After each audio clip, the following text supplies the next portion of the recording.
ಮಾತಾಶ್ರೀ, ಬಾ ಸೀತೆ, ಕುಳಿತು. ನನ್ನ ಬಳಿ ಮಾತನಾಡಬೇಕು ಎಂದಿರಂತೆ ಸಖಿ ಬಂದು ತಿಳಿಸಿದಳು. ಅದಕ್ಕಾಗಿಯೇ ಬಂದೆ. ಹೌದು ಸೀತೆ, ನಿನಗೆ ಸ್ವಯಂವರವನ್ನು ಏರ್ಪಡಿಸಿ ವಿವಾಹ ಮಾಡಲು ಪ್ರಭುಗಳು ನಿಶ್ಚಯಿಸಿರುವುದು ತಿಳಿದಿದೆ ಅಲ್ಲವೇ?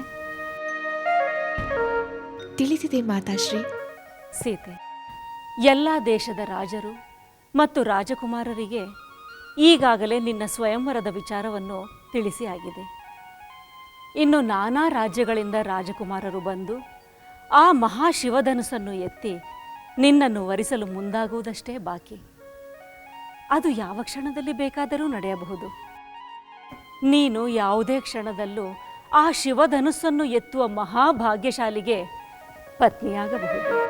ಮಾತಾಶ್ರೀ, ನೀವೆಲ್ಲರೂ ಗುರುಹಿರಿಯರು ನಿಶ್ಚಯಿಸಿದಂತೆ ಆ ಸ್ವಯಂವರದಲ್ಲಿ ನನ್ನ ಪಾಲಿಗೆ ಏನು ನಡೆಯುತ್ತದೋ ಅದನ್ನು ಸ್ವೀಕರಿಸುವ ಕರ್ತವ್ಯ ನನ್ನದು ಎಂದು ತಿಳಿದಿರುವೆ. ನಿನ್ನ ಗುಣ ಏನೆಂದು ನನಗೆ ಗೊತ್ತು ಸೀತೆ. ನೀನು ಯಾವಾಗಲೂ ಎಲ್ಲರಿಗೂ ಒಳ್ಳೆಯದನ್ನೇ ಬಯಸುವವಳು. ನಿನಗೆ ಒಳ್ಳೆಯದೇ ಆಗುತ್ತದೆ. ಸ್ವಯಂವರದಲ್ಲಿ ಸಕಲ ಸದ್ಗುಣಗಳಿಂದ ಪರಾಕ್ರಮದಿಂದ ಮಹಾಪುರುಷೋತ್ತಮನೆನಿಸಿಕೊಂಡವನ ಪತ್ನಿಯೇ ನೀನಾಗಬೇಕೆಂದು ನಾನು ಹಗಲಿರುಳು ಪ್ರಾರ್ಥಿಸುವೆ. ಅದು ಹಾಗೆಯೇ ಆಗುತ್ತದೆ ಎಂದು ನನಗೆ ನಂಬಿಕೆ ಇದೆ.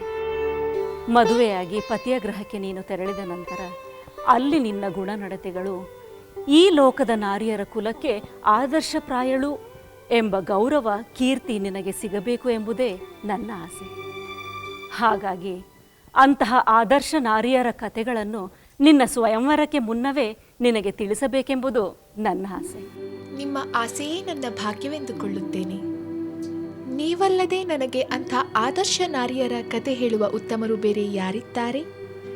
ಹೇಳಿ ಮಾತಾಶ್ರೀ, ಕಿವಿಗೊಟ್ಟು ಕೇಳುತ್ತೇನೆ. ಮನಸ್ಸಿಟ್ಟು ಅವರ ಆದರ್ಶವನ್ನು ಪಾಲಿಸುತ್ತೇನೆ.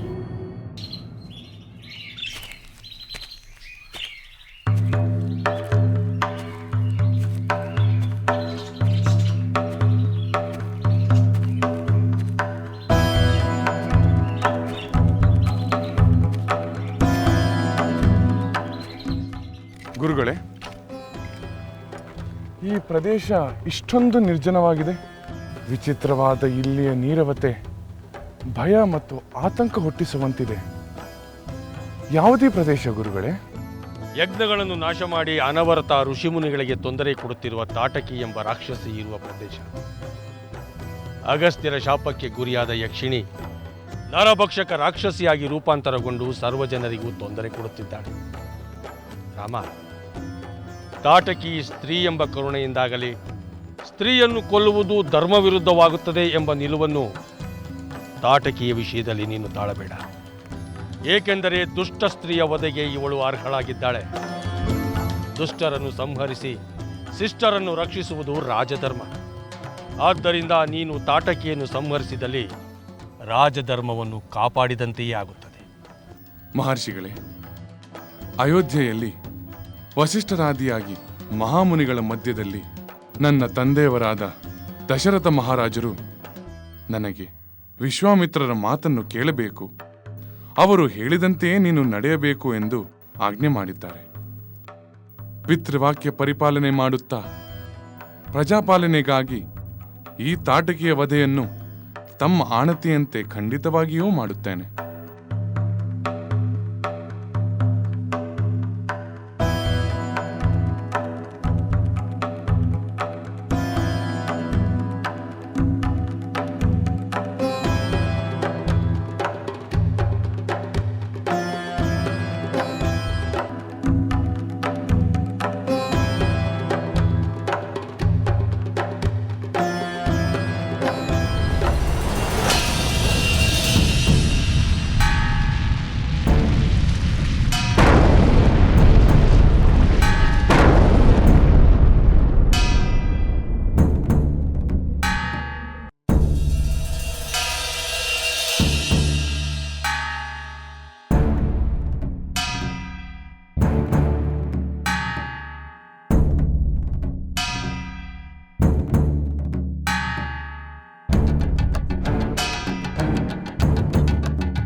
ಸೀತೆ, ಸ್ತ್ರೀಯ ಶಕ್ತಿಯು ಅನುಪಮವಾದದ್ದು. ಪತಿವ್ರತೆಗೆ ಅಸಾಧ್ಯವಾದದ್ದನ್ನು ಕೂಡ ಸಾಧಿಸುವಂತಹ ಆತ್ಮಶಕ್ತಿ ಇರುತ್ತದೆ. ಅಂತಹ ಆತ್ಮಶಕ್ತಿ ಇದ್ದ ಸ್ತ್ರೀ ಈ ಹಿಂದೆ ಭೀಕರ ಬರಗಾಲದಲ್ಲೂ ಹನಿ ನೀರು ಸಿಗದಿರುವ ಕಡೆ ಸಾವಿರಾರು ಋಷಿಮುನಿಗಳಿಗೆ ನೀರನ್ನು ದೊರಕಿಸಿದಳು. ಅಹುದೇ, ಸ್ತ್ರೀಯೊಬ್ಬಳು ತನ್ನ ತಪಶಕ್ತಿಯ ಮೂಲಕ ಋಷಿಮುನಿಗಳಿಗೆ ನೀರಿನ ಕೊರತೆಯನ್ನು ನೀಗಿದರು ಎಂದರೆ ಅದು ಆಶ್ಚರ್ಯ ಮತ್ತು ಅದ್ಭುತ. ಆ ಮಹಾನಾರಿ ಯಾರೆಂದು ನೀವು ನನಗೆ ಹೇಳುವಿರಾ ಮಾತಾಶ್ರೀ? ಹೇಳುತ್ತೇನೆ. ಅತ್ರಿ ಮಹರ್ಷಿಗಳ ಪತ್ನಿ ಅನಸೂಯಾ ದೇವಿಯೇ ಆ ಮಹಾ ತಪಸ್ವಿನಿ ಹಾಗೂ ಮಹಾಪತಿವ್ರತೆ. ಒಮ್ಮೆ ಬಹಳ ಹಿಂದೆ 12 ವರ್ಷಗಳ ಕಾಲ ಭೀಕರ ಬರಗಾಲ ಉಂಟಾಗಿ ಗಂಗೆಯ ನೀರು ಸಹ ಋಷಿಮುನಿಗಳಿಗೆ ಲಭ್ಯವಾಗದಂತಾಯಿತು. ಅಂತಹ ಸಂದರ್ಭದಲ್ಲಿ ತನ್ನ ಪತಿವ್ರತಾ ಶಕ್ತಿಯ ಪ್ರಭಾವದಿಂದ ಹಾಗೂ ತನ್ನ ತಪಸ್ಸಿನ ಪ್ರಭಾವದಿಂದ ಋಷಿಮುನಿಗಳಿಗೆ ನೀರು ದೊರಕುವಂತೆ ಮಾಡಿದಳು. ಮಾತಾಶ್ರೀ, ಅನಸೂಯಾ ದೇವಿ ನೀರನ್ನು ಉತ್ಪತ್ತಿ ಮಾಡಿದಳೆ ಅಥವಾ ತಾನೇ ನದಿಯಾಗಿ ಹರಿದಳೆ? ಇಲ್ಲ ಸೀತೆ, ಅನಸೂಯಾ ದೇವಿ ತನ್ನ ಪ್ರಾರ್ಥನೆಯಿಂದ ಆ ಗಂಗೆಯನ್ನೇ ಒಲಿಸಿಕೊಂಡಳು.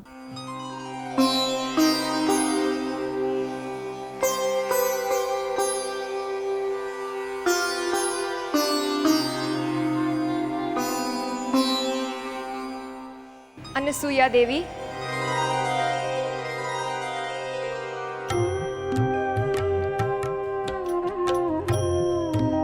ಅನಸೂಯಾ ದೇವಿ, ನಿನ್ನ ಪ್ರಾರ್ಥನೆಯಿಂದ ನನಗೆ ಅತ್ಯಂತ ಸಂತೋಷವಾಗಿದೆ.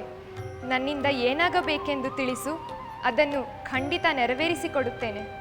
ಭೀಕರ ಬರಗಾಲಕ್ಕೆ ಸಿಲುಕಿ ಋಷಿಮುನಿಗಳ ಜೀವನ ದುರ್ಬಲವಾಗಿದೆ. ಅವರಿಗೆ ಅಗತ್ಯವಾದ ಜಲವನ್ನು ನೀವು ಈ ಪ್ರದೇಶದಲ್ಲಿ ನದಿಯಾಗಿ ಹರಿಯುತ್ತಾ ಕೃಪೆ ಮಾಡಬೇಕು ತಾಯಿ, ಕೃಪೆ ಮಾಡಬೇಕು. ದೇವಿ ಅನಸೂಯ, ನಿನ್ನ ಕೋರಿಕೆಯನ್ನು ನಿರಾಕರಿಸಲು ನನ್ನಿಂದ ಸಾಧ್ಯವಿಲ್ಲ. ನಾನು ಹೆಚ್ಚಾಗಿ ಈ ಪ್ರದೇಶದಲ್ಲಿರುವ ಋಷಿಮುನಿಗಳಿಗಾಗಿ ಅಗತ್ಯವಾದ ನೀರನ್ನು ನದಿಯ ರೂಪದಲ್ಲಿ ಒದಗಿಸಿಕೊಡುತ್ತೇನೆ. ಆದರೆ ಅದಕ್ಕೆ ನಿನ್ನಲ್ಲಿ ನಾನು ಒಂದು ಕೋರಿಕೆಯನ್ನು ಕೇಳಿಕೊಳ್ಳುತ್ತೇನೆ.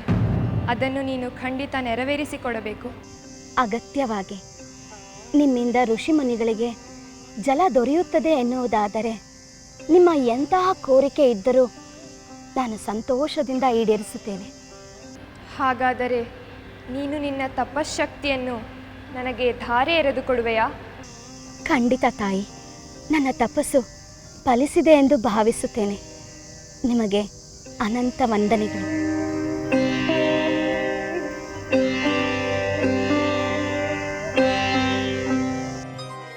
ತಾವು ಹೇಳಿದ ಅನಸೂಯಾ ದೇವಿಯ ಕಥೆಯನ್ನು ಕೇಳಿ ನನಗೆ ಬಹಳ ಸಂತೋಷವಾಯಿತು. ಸತಿಯಾದವಳು ತನ್ನ ನಿರ್ಮಲವಾದ ಪತಿಭಕ್ತಿಯಿಂದ, ತಪಸ್ಸಿನಿಂದ ಎಂತಹ ಶಕ್ತಿ ಬೇಕಾದರೂ ಪಡೆಯಬಹುದು ಎಂದು ತಿಳಿಯಿತು.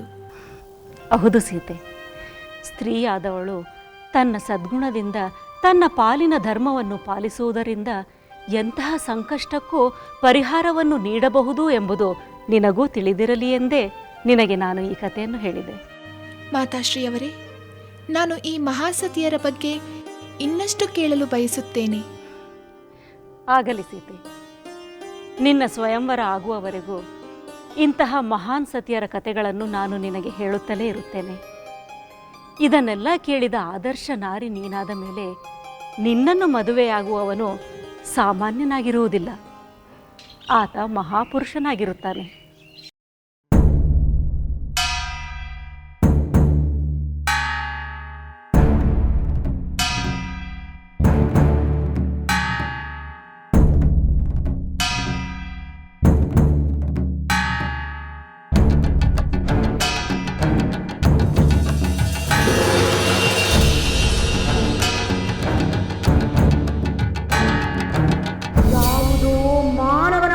ಬರುತ್ತಿದೆಯಲ್ಲ, ನನ್ನ ಅರಣ್ಯ ಪ್ರದೇಶದಲ್ಲಿ ಮಾನವನ ಪ್ರವೇಶವಾಗಿದೆ.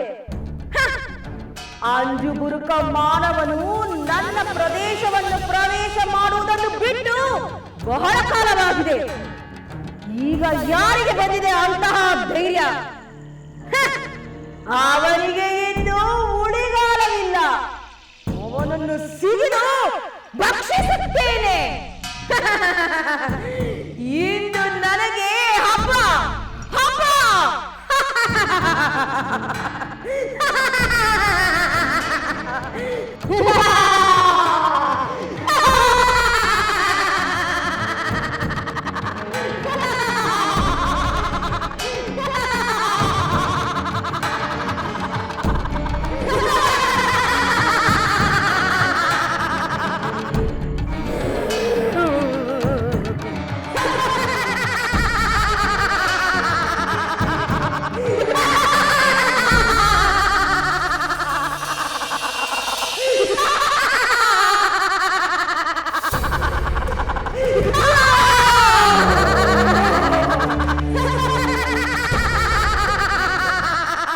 ರಾಮಚಂದ್ರ, ಇದು ಆ ರಾಕ್ಷಸಿ ತಾಟಕಿಯ ತಂತ್ರ.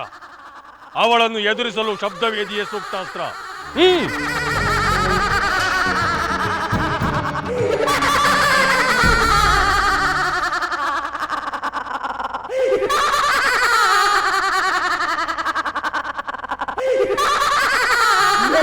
ಮಾನವರೇ, ನನ್ನ ನಿದ್ರೆಗೆ ಭಂಗ ತಂದ ನಿಮ್ಮನ್ನು ಈಗಲೇ ಕೊಂದು ನನ್ನ ಹಸಿವೆಯನ್ನು ನೀಗಿಸಿಕೊಳ್ಳುತ್ತೇನೆ.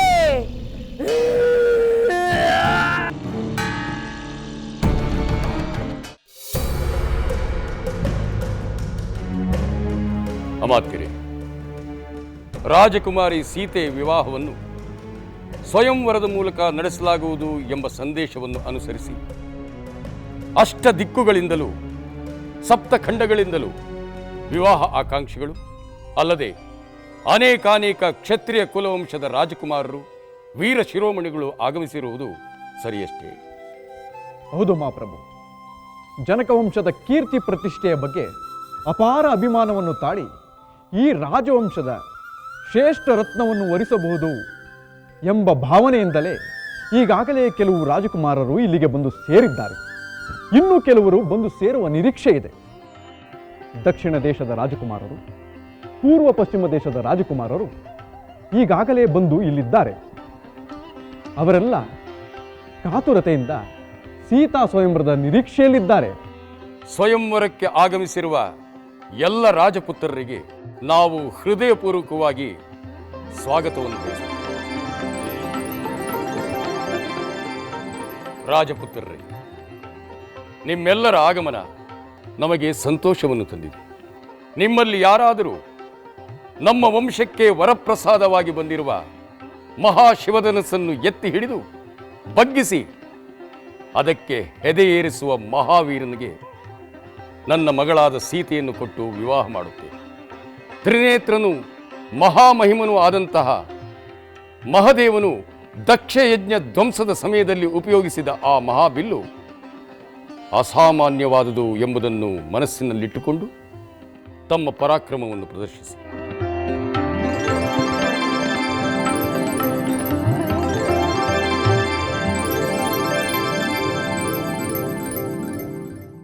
ಎಲೈ ಮಾನವರೇ, ನನ್ನ ನಿದ್ರೆಗೆ ಭಂಗ ತಂದ ನಿಮ್ಮನ್ನು ಈಗಲೇ ಕೊಂದು ನನ್ನ ಹಸಿವೆಯನ್ನು ನೀಗಿಸಿಕೊಳ್ಳುತ್ತೇನೆ. ಸಹೋದರ ರಾಮಚಂದ್ರ, ಅವಳು ನಮ್ಮನ್ನೇ ಕೊಂದು ತಿನ್ನುವೆ ಎನ್ನುತ್ತಿದ್ದಾಳೆ. ಅವಳು ನಮ್ಮ ಸಮೀಪಕ್ಕೆ ಬರುವುದಕ್ಕೆ ಮುಂಚೆ ಅವಳನ್ನು ಸಂಹರಿಸುವುದೇ ಸೂಕ್ತ. ಲಕ್ಷ್ಮಣ, ಸುಂದರ ರೂಪದ ಯಕ್ಷಣೆ ಆಗಿದ್ದವಳು ಘೋರ ರೂಪದ ರಾಕ್ಷಸಿ ಆಗಿದ್ದಾಳೆ.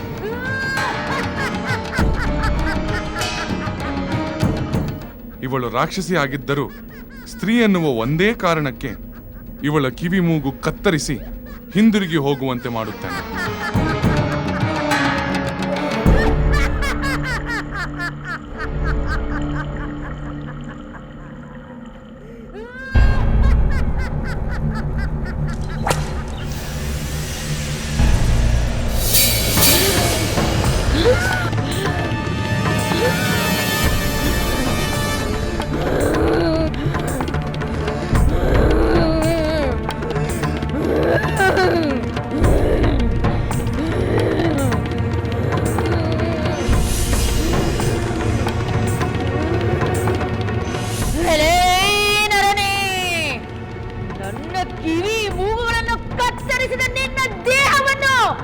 ಈಗಲೇ ತುಂಡು ತುಂಡಾಗಿ ಮಾಡಿ ನನ್ನ ಆಹಾರವಾಗಿ ಭಕ್ಷಿಸುತ್ತೇನೆ.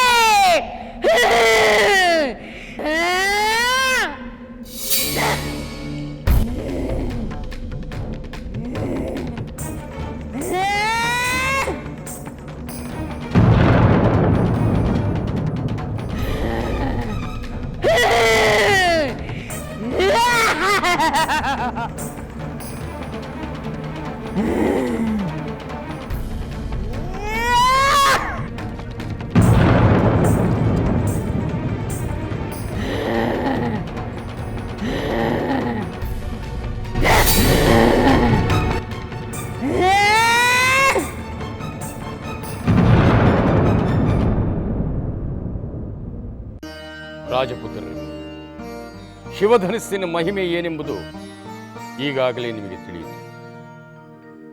ಇನ್ನು ಆ ಧನಸ್ಸಿನ ಮುಂದೆ ನಿಮ್ಮ ಶಕ್ತಿಯನ್ನು ಪ್ರದರ್ಶನ ಮಾಡಿ. ಅಮಾತ್ಯರೇ, ಶಿವಧನಸ್ಸನ್ನು ಇಲ್ಲಿಗೆ ತರಿಸಿ. ಅಪ್ಪಣೆ ಪ್ರಭು. ರಾಜಕುಮಾರರೇ, ಶಿವಧನಸ್ಸು ಮಹಾ ಪವಿತ್ರವಾದದ್ದು. ಅದನ್ನು ಎತ್ತಿ ಹೆದೆ ಏರಿಸಲು ಅಸಾಧ್ಯವೆನಿಸಿದರೆ ತಾವು ಇಲ್ಲಿಗೆ ಬಂದದ್ದು ವ್ಯರ್ಥವಾಯಿತು ಎಂದು ತಿಳಿಯಬೇಕಾಗಿಲ್ಲ. ಶಿವಧನುಸ್ಸಿನ ದರ್ಶನ ಪಡೆದು ಅದನ್ನು ಸ್ಪರ್ಶಿಸುವುದು ಕೂಡ ಪರಮ ಪಾವನವೆಂದು ತಿಳಿಯಬೇಕು.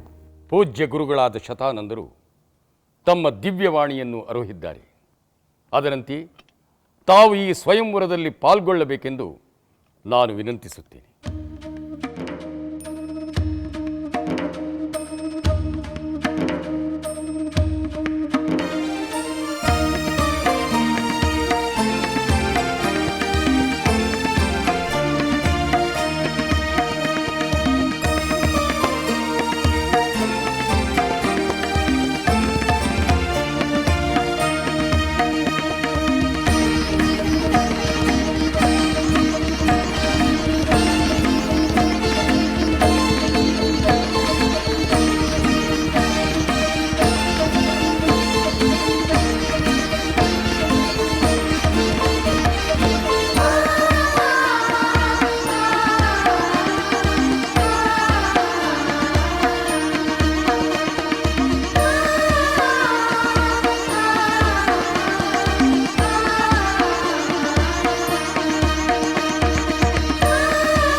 ರಾಜಕುಮಾರರೇ,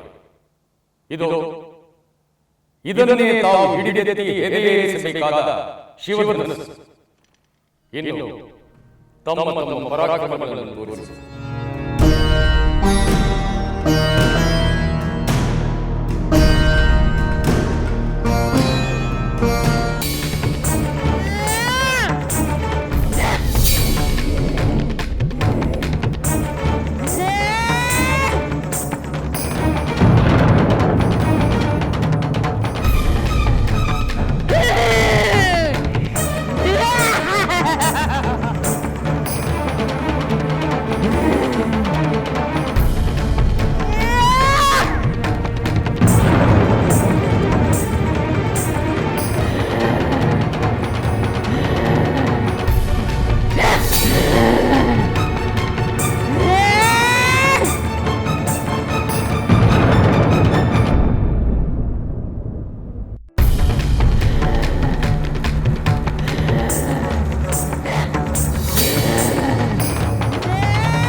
ರಾಮಚಂದ್ರ, ರಕ್ಕಸಿ ಹೆಣ್ಣು ಎನ್ನುವ ಕಾರಣಕ್ಕೆ ಅವಳನ್ನು ಸಂಹರಿಸದೆ ಹೆದರಿಸಿ ಓಡಿಸುವ ನಿನ್ನ ಉದ್ದೇಶ ಸಫಲವಾಗುತ್ತಿಲ್ಲ. ಕಾಮರೂಪ ಶಕ್ತಿಯುಳ್ಳ ಈ ರಕ್ಕಸಿ ವಿವಿಧ ರೂಪಗಳನ್ನು ಧರಿಸಿ ಅಮಾಯಕರಿಗೆ, ಋಷಿ ಮುನಿಗಳಿಗೆ ತೊಂದರೆಯನ್ನುಂಟು ಮಾಡಲು ಮುಂದಾಗುತ್ತಾಳೆ. ಈಕೆ ಸ್ತ್ರೀ ಎನ್ನುವ ಅನುಕಂಪ ತಾಳದೆ ಲೋಕಕಂಟಕಿ ಮಹಾದುಷ್ಟಳೆಂದು ತಿಳಿದು ಈಕೆಯನ್ನು ಸಂಹರಿಸು. ಆಗಲಿ ಗುರುಗಳೇ.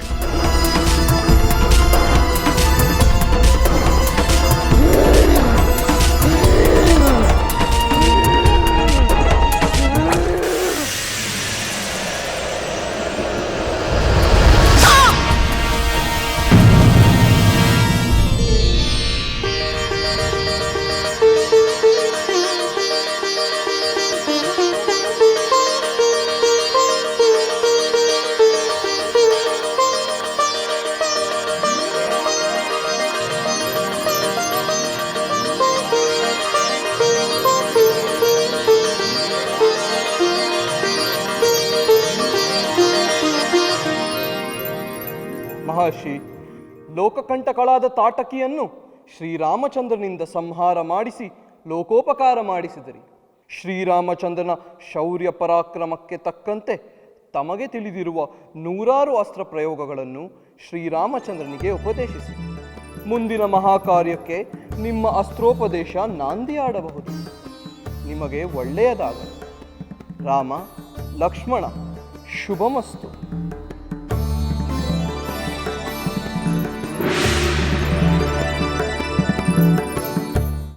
ರಾಜಕುಮಾರರೇ, ಇದನ್ನೇ ತಾವು ಹಿಡಿದೆತ್ತಿ ಹೆದೆಯೇರಿಸಬೇಕಾದ ಶಿವಧನಸ್ಸು. ಇನ್ನು ತಮ್ಮ ತಮ್ಮ ಪರಾಕ್ರಮಗಳನ್ನು ತೋರಿಸಬಹುದು.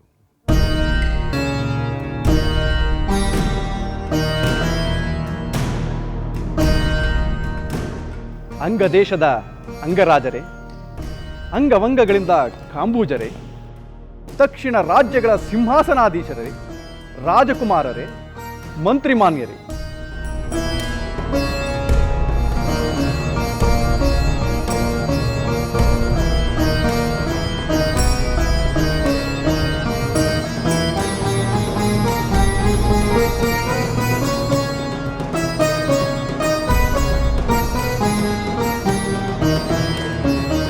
ಮಹಾರಾಜ, ಈ ದಿವ್ಯಧನುವನ್ನು ಸ್ಪರ್ಶಿಸಿದ್ದೇ ನಮ್ಮ ಭಾಗ್ಯ. ಇದರ ಹೊರತು ಬೇರ್ಯಾವ ಕಾರ್ಯವೂ ನಮ್ಮಿಂದ ಸಾಧ್ಯವಿಲ್ಲ.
ಮಹಾಪ್ರಭು, ಈ ಮಹಾಧನಸ್ಸನ್ನು ನೋಡಿದ ಮೇಲೆ ನಮಗೆ ಇದಕ್ಕೆ ವಂದಿಸುವುದು ಬಿಟ್ಟು ಬೇರೇನನ್ನೂ ಮಾಡಲು ಸಾಧ್ಯವಿಲ್ಲವೆಂದು ಅನ್ನಿಸುತ್ತದೆ. ನಾವಿನ್ನು ಬರುತ್ತೇವೆ.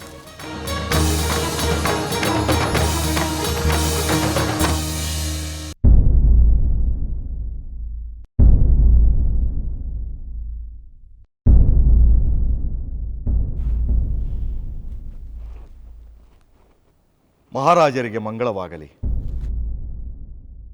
ಗುರುಗಳಿಗೆ ನಮೋ ನಮಃ.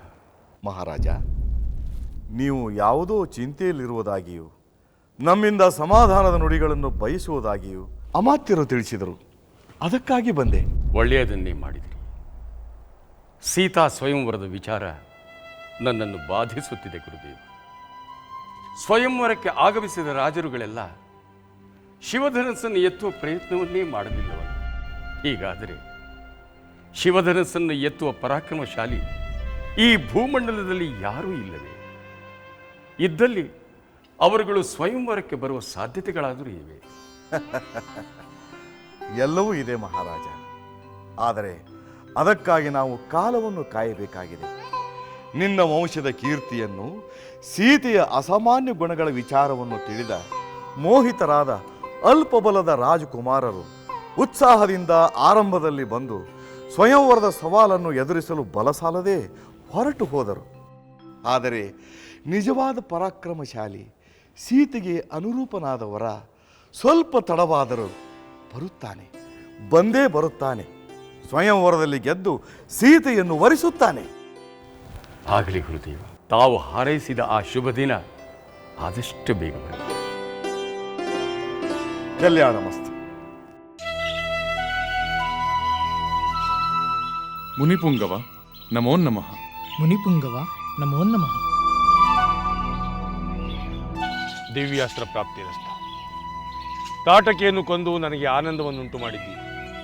ನಾನು ನಿನಗೆ ದಿವ್ಯಾಸ್ತ್ರಗಳನ್ನು ಉಪದೇಶಿಸುತ್ತೇನೆ. ಪೂಜ್ಯರೇ, ತಮ್ಮಿಂದ ಪಡೆದ ದಿವ್ಯಾಸ್ತ್ರದ ಉಪದೇಶವನ್ನು ನಾನು ನಂತರ ನನ್ನ ತಮ್ಮನಾದ ಲಕ್ಷ್ಮಣನಿಗೆ ಉಪದೇಶಿಸುತ್ತೇನೆ. ಅಗತ್ಯವಾಗಿ ಉಪದೇಶಿಸು. ಹೇಗಿದ್ದರೂ ಮುಂದೆ ನೀವಿಬ್ಬರು ಜೊತೆಯಾಗಿ ರಾಕ್ಷಸರನ್ನು ಸಂಹಾರ ಮಾಡುತ್ತೀರಲ್ಲ. ನಾನೀಗ ಪೂರ್ವಾಭಿಮುಖವಾಗಿ ಕುಳಿತು ನಾನು ಉಪದೇಶಿಸುವ ದಿವ್ಯಾಸ್ತ್ರಗಳ ಫಲಾಫಲಗಳನ್ನು ವಿವರಿಸುತ್ತೇನೆ.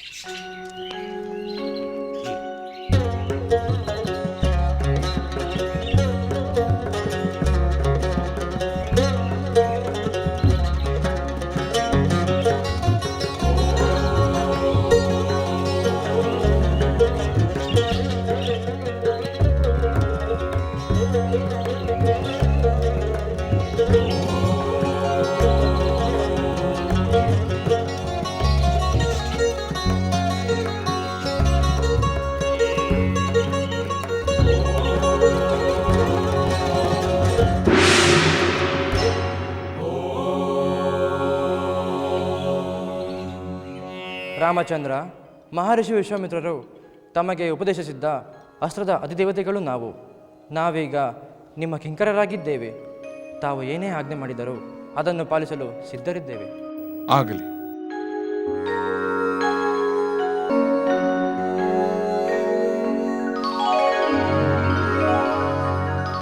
ತಾವು ನನ್ನ ಮನಸ್ಸಿನಲ್ಲಿ ವಾಸ ಮಾಡುತ್ತೀರಿ. ಅವಶ್ಯ ಸಂದರ್ಭದಲ್ಲಿ ತಮ್ಮ ಸೇವೆಯನ್ನು ಕೋರುತ್ತೇನೆ.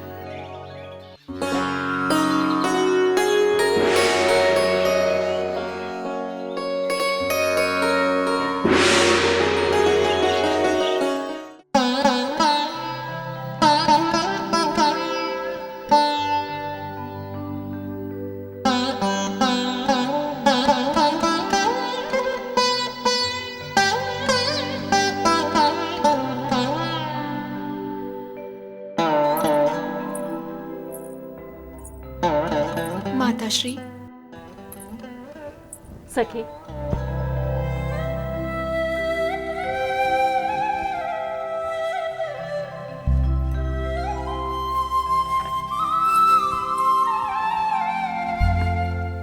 ಬಾ ಸೀತೆ, ಕುಳಿತುಕೋ.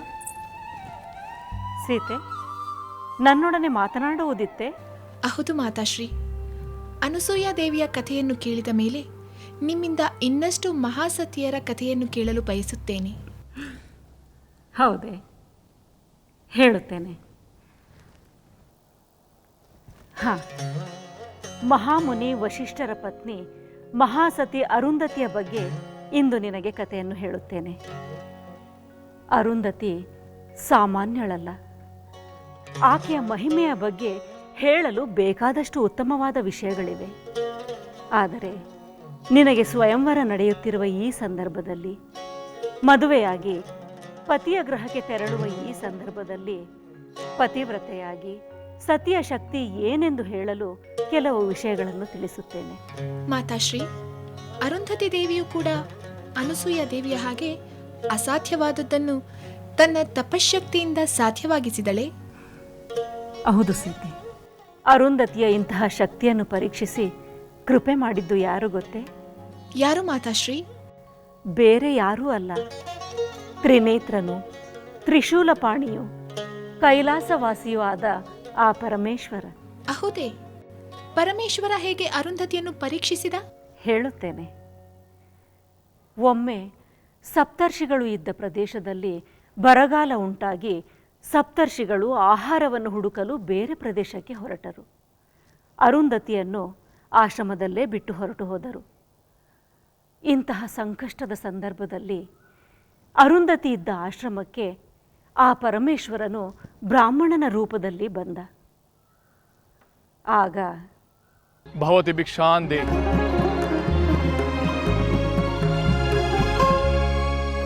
ಭವತಿ ಭಿಕ್ಷಾಂದೆ. ವಿಪ್ರೋತ್ತಮರಿಗೆ ನಮೋ ನಮಃ. ಭಗವಂತನ ಕೃಪೆ ಇರಲಿ.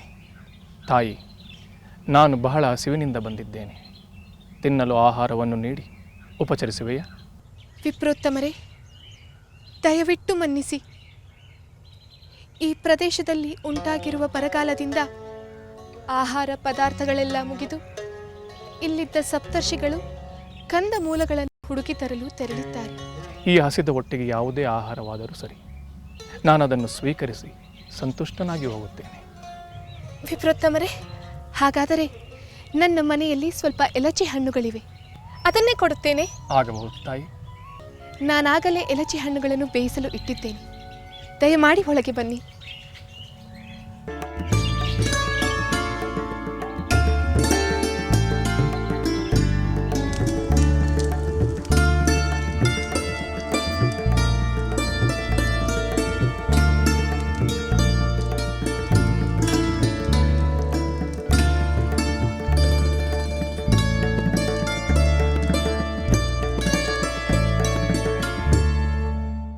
ಮಾತಾಶ್ರೀ, ಅರುಂಧತಿ ದೇವಿಯು ಎಲಚಿ ಹಣ್ಣುಗಳನ್ನು ಬೇಯಿಸಿಕೊಟ್ಟು ಬ್ರಾಹ್ಮಣ ರೂಪದಲ್ಲಿರುವ ಶಿವನ ಹಸಿವನ್ನು ನಿವಾರಿಸಿದಳೆ. ಆ ಎಲಚಿ ಹಣ್ಣುಗಳು ಬೆಂದರೆ ತಾನೇ ಬೇಯಿಸಿಕೊಡುವುದು? ಹಾಗಾದರೆ ಆ ಎಲಚಿ ಹಣ್ಣುಗಳು ಬೇಯಲಿಲ್ಲವೇ? ಇಲ್ಲ ಸೀತಾ, ಎಲಚಿ ಹಣ್ಣುಗಳು ಬೇಯುತ್ತಲೂ ಇರಲಿಲ್ಲ. ಅರುಂಧತಿಗೆ ಅದನ್ನು ಶಿವನಿಗೆ ಕೊಡಲು ಆಗುತ್ತಲೂ ಇರಲಿಲ್ಲ. ಕೊಡದೆ ತಾನು ಯಾವುದೇ ರೀತಿಯ ಆಹಾರವನ್ನು ಸೇವಿಸುವುದಾಗಲಿ, ಕೊನೆಗೆ ನೀರನ್ನು ಸ್ವೀಕರಿಸುವ ಮನಸ್ಸೂ ಇರಲಿಲ್ಲ. 12 ವರ್ಷಗಳು ಬರಗಾಲ ಕಳೆಯುವವರೆಗೂ, ಸಪ್ತರ್ಷಿಗಳು ಆಶ್ರಮಕ್ಕೆ ಹಿಂತಿರುಗುವವರೆಗೂ ಬ್ರಾಹ್ಮಣ ವೇಷದ ಶಿವನು ಹೇಳುತ್ತಿದ್ದ ಪುಣ್ಯಕಥೆಗಳನ್ನು ಕೇಳುತ್ತಾ ತನ್ನ ಹಸಿವು ಬಾಯಾರಿಕೆಗಳನ್ನು ಮರೆತೇ ಬಿಟ್ಟಳು. ಹಾಗಾದರೆ ಅರುಂಧತಿ ದೇವಿ 12 ವರ್ಷಗಳ ಕಾಲ ಏನೂ ಸೇವಿಸದೆ ಶಿವನು ಹೇಳುತ್ತಿದ್ದ ಕಥೆಯನ್ನು ಕೇಳುತ್ತಲೇ ಇದ್ದಳೆ. ಅದೇ ಅರುಂಧತಿಯ ತಪಶಕ್ತಿ. ಆ ಶಕ್ತಿಯನ್ನು ಮೆಚ್ಚಿ ಶಿವನು ತನ್ನ ನಿಜ ರೂಪವನ್ನು ತೋರಿಸಿದ.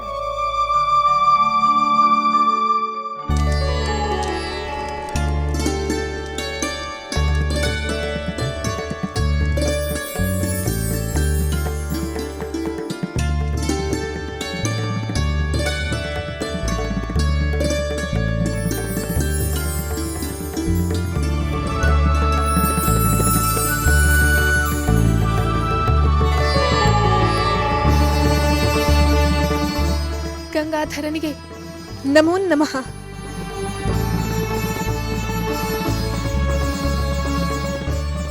ಸಾಧ್ವಿ ಅರುಂಧತಿ, 12 ವರ್ಷಗಳ ಕಾಲ ನಾನು ಹೇಳಿದ ಕಥೆಯನ್ನು ಕೇಳುತ್ತಿದ್ದ ನಿನ್ನ ಶ್ರದ್ಧೆಗೆ ನಾನು ಮೆಚ್ಚಿದ್ದೇನೆ. ಪರಮೇಶ್ವರ, 12 ವರ್ಷಗಳು ಕಳೆದು ಹೋದವೆ. ಹೌದು ಅರುಂಧತಿ, ಅತ್ತ 12 ವರ್ಷಗಳು ಕಳೆದು ಹೋದವು. ಇತ್ತ ಬರಗಾಲವು ಮುಗಿಯಿತು. ಇನ್ನು ಮುಂದೆ ಇಲ್ಲಿ ಎಲ್ಲ ಸಮೃದ್ಧಿ. ಸಪ್ತ ಋಷಿಗಳು ಹಿಂತಿರುಗುತ್ತಿದ್ದಾರೆ. 12 ವರ್ಷಗಳ ಕಾಲ ನಾನು ಹೇಳಿದ ಕಥೆಯನ್ನು ಕೇಳುತ್ತಿದ್ದ ನೀನು ಒಂದು ತಪಸ್ಸನ್ನು ಮಾಡಿದಂತೆಯೇ ಸರಿ. ಅರುಂಧತಿ, ನಿನಗೆ ಬೇಕಾದ ವರವನ್ನು ಕೇಳಿಕೊ, ನಾನು ನಿನ್ನ ಅಪೇಕ್ಷೆಯನ್ನು ಈಡೇರಿಸುತ್ತೇನೆ. ಮಹಾದೇವ, ಇಷ್ಟು ಕಾಲ ನೀವಿಲ್ಲಿ ನೆಲೆಸಿ ಪುಣ್ಯ ಕಥೆಗಳನ್ನು ಹೇಳಿ ನನಗೆ ಹಸಿವು ಬಾಯಾರಿಕೆಯಾಗದಂತೆ ಮಾಡಿದ್ದೀರಿ. ನಿಮ್ಮ ಕೃಪೆಗೆ ಸಾಕ್ಷಿಯಾದ ಇಲ್ಲಿನ ತೀರ್ಥವು ಬದರಾಪಾಚವೆಂಬ ಪ್ರಸಿದ್ಧಿಯನ್ನು ಪಡೆದು ಋಷಿಮುನಿಗಳಿಗೆ ಪ್ರಿಯವಾಗಲಿ. ಇಲ್ಲಿ 3 ರಾತ್ರಿಗಳನ್ನು ಕಳೆದು ಶುದ್ಧವಾಗಿ ಶ್ರದ್ಧೆಯಿಂದ ಉಪವಾಸವನ್ನು ಮಾಡಿದರೆ ಉಪವಾಸ ಮಾಡುವವರು 12 ವರ್ಷಗಳ ಕಾಲ ವ್ರತವನ್ನು ಮಾಡಿದರ ಫಲವನ್ನು ಪಡೆಯುವಂತೆ ಅನುಗ್ರಹಿಸಿ. ತಥಾಸ್ತು. ನಿನ್ನ ಇಚ್ಛೆಯು ನೆರವೇರಲಿ ಅರುಂಧತಿ.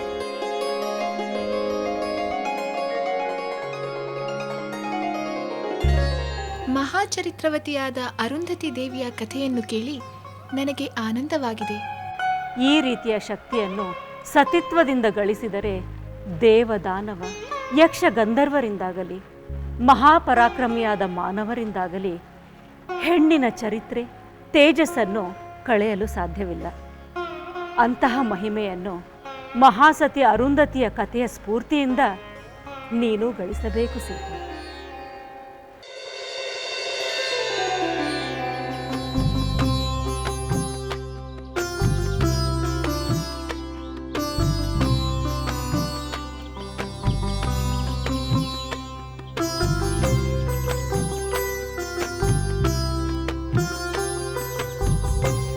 ರಾಮ ಲಕ್ಷ್ಮಣ, ಇದುವೇ ಸಿದ್ಧಾಶ್ರಮ. ನಾನಿನ್ನು ಯಜ್ಞ ಕಂಕಣವನ್ನು ತೊಟ್ಟು ಯಜ್ಞಕ್ಕೆ ಸಿದ್ಧನಾಗುತ್ತೇನೆ. ಒಮ್ಮೆ ಕಂಕಣವನ್ನು ತೊಟ್ಟ ಮೇಲೆ ಮೌನವ್ರತವನ್ನು ಪಾಲಿಸುತ್ತೇನೆ. ನೀವು ಯಜ್ಞ ವೇದಿಕೆಯ ಬಳಿಯೇ ಸನ್ನದ್ಧರಾಗಿ ಆ ರಾಕ್ಷಸಾದ ಮರುಗಳಿಂದ ಯಜ್ಞವನ್ನು ರಕ್ಷಣೆ ಮಾಡುವ ಜವಾಬ್ದಾರಿ ತಮ್ಮದು.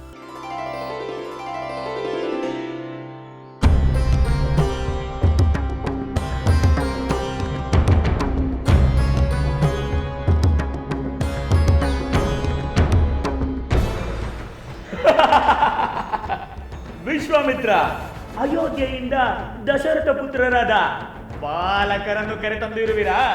ಇವರು ನಮ್ಮ ಶಕ್ತಿಯ ಮುಂದೆ ಗರಿಕೆಗೂ ಸಮವಲ್ಲ.